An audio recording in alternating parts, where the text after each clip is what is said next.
What's up, YouTube? Franchise Sports TV back again with another video.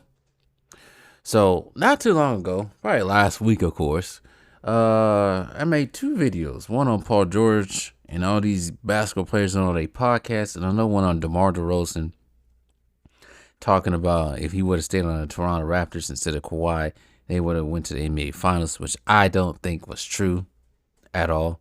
But last week, actually, I think was a media rollout for DeMar DeRozan. I guess he had a book.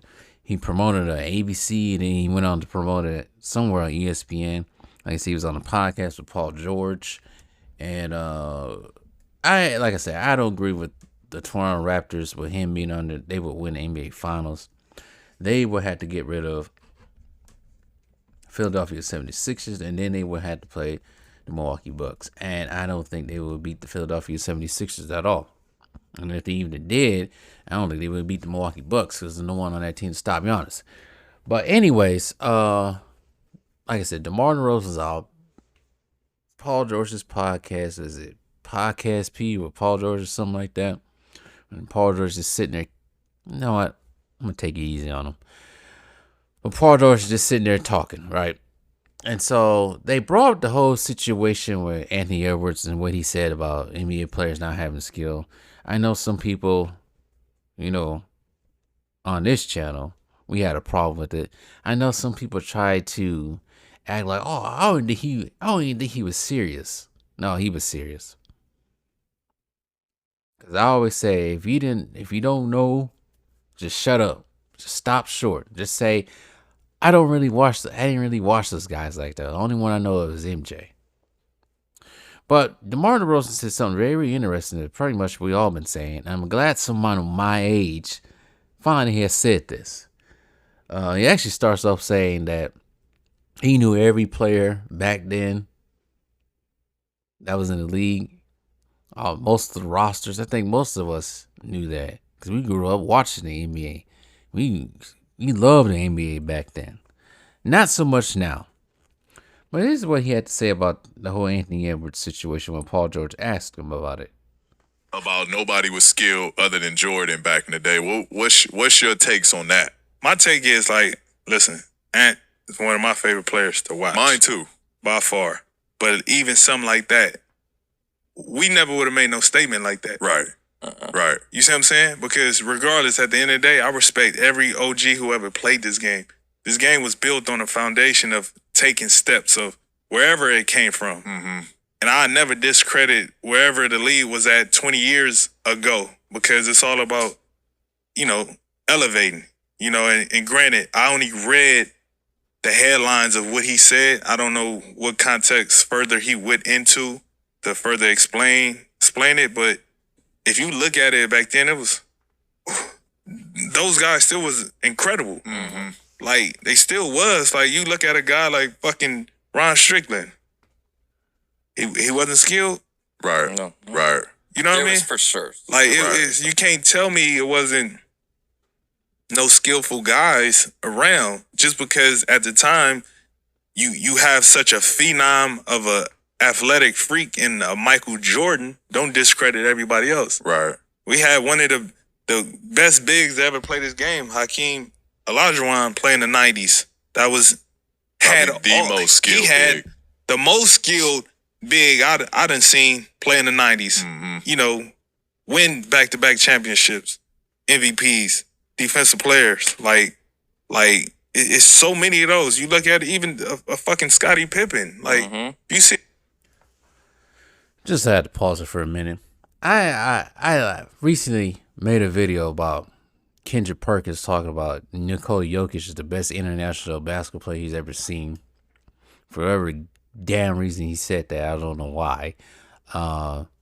Say he's above Hakeem Olajuwon. I'm glad DeMar DeRozan said that. I don't know what Kendrick Perkins is smoking on. He needs to stop smoking on them honey buns. They ain't good for his health.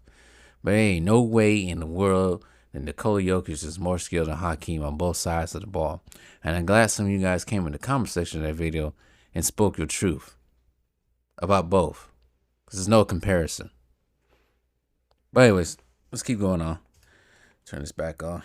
Scottie Pippen like that today, you would think a unicorn. Mm-hmm. Guys You know like what I Brent mean? Berry jumping from the free throw line. It's My gosh, I don't see that today.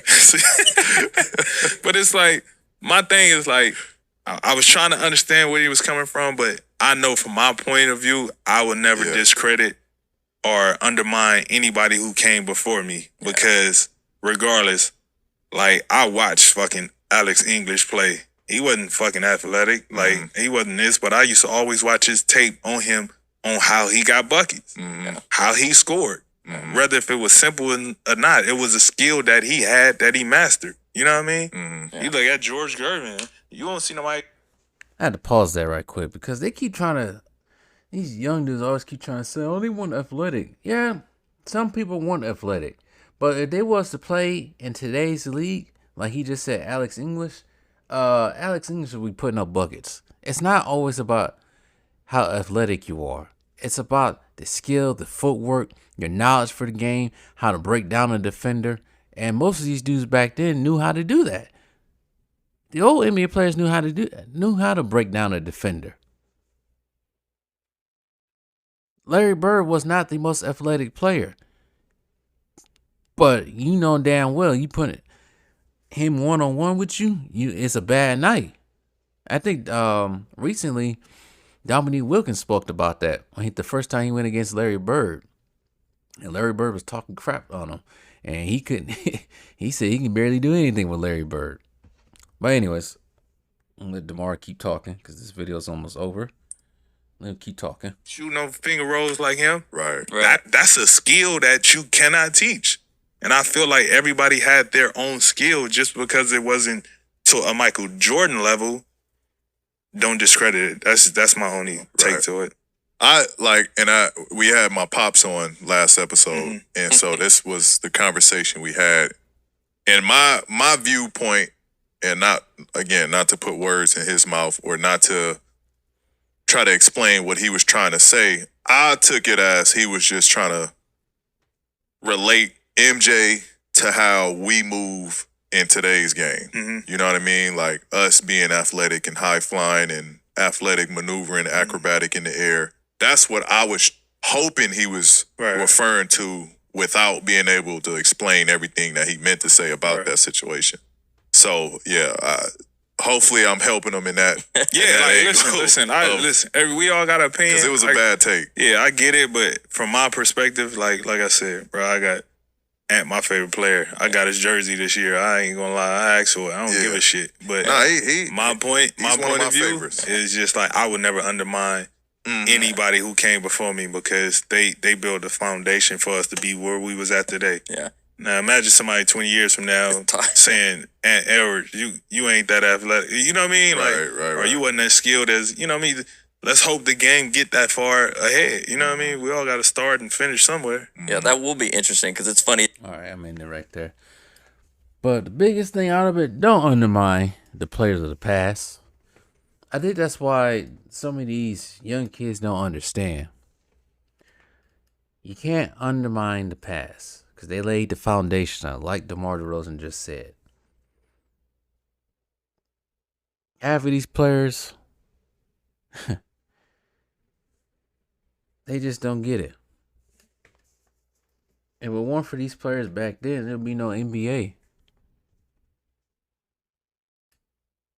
I think everybody, I don't know, they see Jordan, they just think, I don't know, they lose their minds when it comes to Jordan.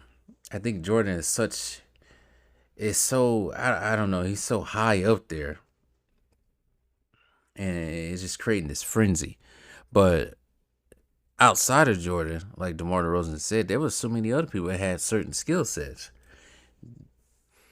Like he said, George Gervin had the finger roll, and Kareem had the sky hook. Tim Hardaway, Sr., the way he moved with the ball, dribbled the ball, was just crazy. Everybody had a single skill set. The way Dennis Rodman and even Charles Barkley, the way they got their rebounds, they boxed out and got their rebounds, that's a skill set. They only have people that can do that. They forget that Dennis Rodman was getting 16, 17 rebounds a game. And it was a technique in doing that. You can't get nobody to do that these days, barely. I think the closest person, unfortunately, we made fun of him, but I think the only person that can do that is probably Andre Drummond. I don't even know where Andre Drummond's at this coming season. But there ain't nobody out there rebounding like Dennis Rodman. There's nobody dedicated to rebounding out there like Dennis Rodman like that. And that's another lost art. Knowing your role. That takes a certain skill set too, knowing your role on the team. Everybody can't score. Specialists. Defensively, rebounding, scoring, shooting threes, passing the ball. But anyways, shout out to Demar Derozan for what he said. It was absolutely straight facts on what he said. And the last part of what he said, yeah, you can't discount the past because eventually, 20 years from now, like you said, 20 years from now, people will say Anthony Edwards, oh, that guy can jump higher than you, Anthony Edwards, now. That guy had more skills than you, Anthony Edwards. So, anyway, I'm glad that somebody my age, at least, that's still in the NBA, pushed back on that. Because we know a lot of the older generation had pushed back on it and had a problem with that. I think Bugsy both said a few words about what's going on, too. So all these older retired NBA players are starting to come out. But I know somebody said they wish Jordan would say something, but I don't think Jordan's ever going to say anything. He don't need to say anything. Jordan knows where he's at when it comes to NBA history. And he knows. But anyways.